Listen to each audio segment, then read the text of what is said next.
प्रतीक, ऐसा अचानक से क्या हो गया है जो तुम अपनी सैलरी में से पापा को पैसे देने की सोच रहे हो? उनको इस एज में किस चीज की जरूरत है? हम उनकी सारी जरूरतें पूरी कर तो रहे हैं।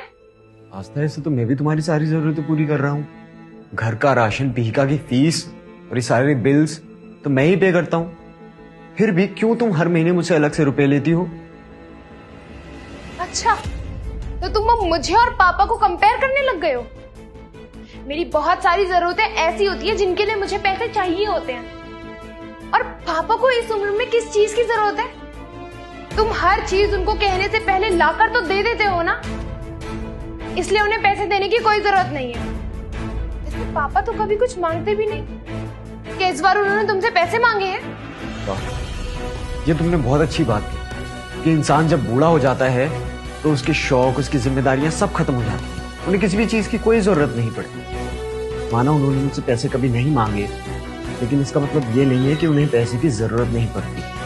लेकिन एक बात ना तुमने बिल्कुल ठीक कही कि मेरे पापा की और तुम्हारी कोई बराबरी नहीं, क्योंकि मेरे पापा तुम्हारी तरह सेल्फिश नहीं है। सेल्फिश? अगर मुझे कोई बात सही नहीं लगी और मैंने अपना ओपिनियन तुम्हें दे दिया तो इसमें मैं सेल्फिश हो गई हूँ? तुम जानती हो, जब तुम नई नई शादी करके इस घर में आई थी तो पापा ने मुझसे कहा था कि बेटा, तुम आस्था का बहुत ध्यान रखते हो, लेकिन उसे अलग से कुछ रुपए हर महीने दे दिया करो। वो इन रुपयों से अपने लिए कुछ खरीदे या उन्हें सेविंग्स में डाले, वो तुम्हारी अपनी मर्जी है। अच्छा ठीक है। बस वो तुमने अचानक से पापा को पैसे देने की बात कही तो मैंने एक सवाल पूछ लिया। तुम्हें जो ठीक लगे तुम करो। अब एक बात बताओ, तुम्हारी कमाई और फैसले पे मेरा भी हक है या नहीं?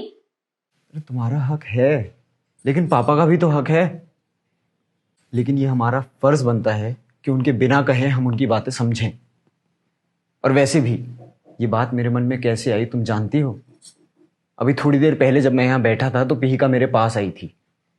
पापा, दादू बहुत ही कंजूस और बुरे हैं। बेटा, ऐसा किसने कहा आपसे? ऐसे नहीं कहते। आज जब मैंने दादू से आइसक्रीम मांगी तो उन्होंने लेकर ही नहीं दी और अपनी खाली जेब दिखा रहे थे।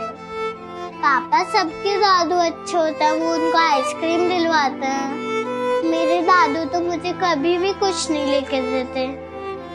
बेटा, वो एक्चुअली दादू का पर्स ना गलती से घर पे रह गया था, इसलिए वो आपको आइसक्रीम नहीं खिलाता है।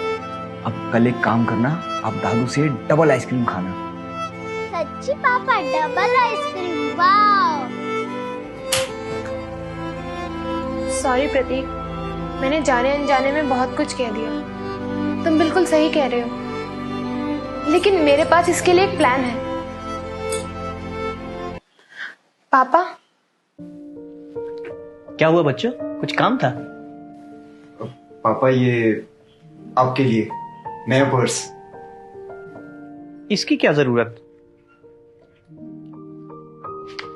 और ये